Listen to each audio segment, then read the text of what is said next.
good day kabayan. Anyway, I'm Coach Renz. Diba, isa po tayo sa local and international coach na talagang gumagabay at tumutulong sa lahat po, diba, ng ating kababayan, diba, ng mga OFW. Actually, hindi lang po sa mga OFW, kahit sino pa po dyan, kahit ano pa po yung background mo, basta gusto mo rin po talaga, diba, na mabago yung buhay mo. And good news kabayan, kasi tamang-tama, diba, dito sa community natin, naghahanap po kasi talaga kami right now, diba, ng mga matutulungan this 2024 na mabago po yung buhay. And baka ito na po yung inaantay mo, diba kabayan? Kasi I know for sure na gusto mo na rin talaga na itong 2024 talaga is talagang mabago na rin po yung buhay, diba, na meron ka right now.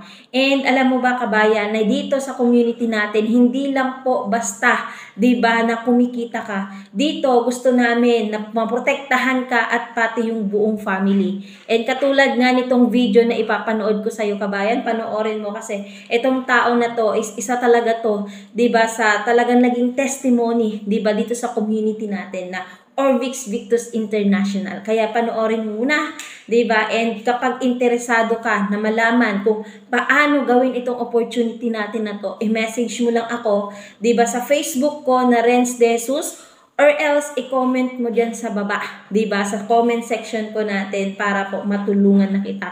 Kasi malay mo naman, diba? Ito na pala yung tamang opportunity na inaantay mo. Dahil itong 2024 na to, dito na magbabago ang buhay mo. Ako ay si Rolando Dicano at kasalukuyan nakatira sa Cavite.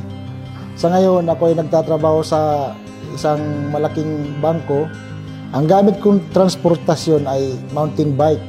Kompleto naman ako sa gear. Ako'y papauwi na galing sa trabaho habang nilalakbay ko yung kahabaan ng Ayala.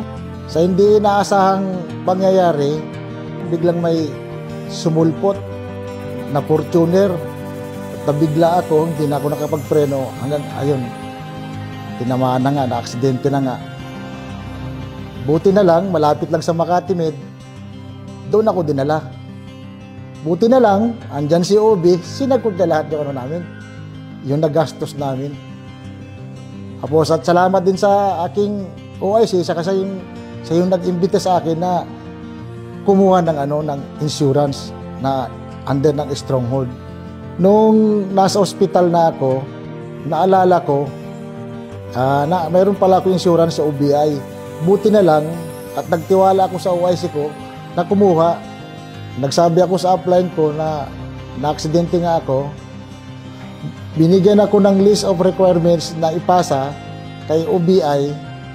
Nag-submit ako ng mga requirements para sa medical reimbursement at ilang araw lang na-approve na yung cheque.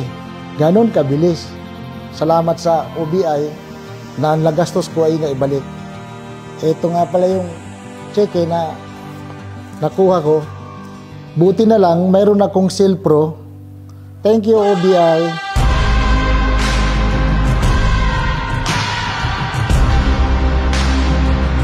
Maraming salamat, Orvix Victus International. Buti na lang nagtiwala ako sa iyo kasi alam mo ba na kahit nasa loob lang ako ng bahay namin, kumikita tayo, 'di ba? Hindi lang basta kumikita.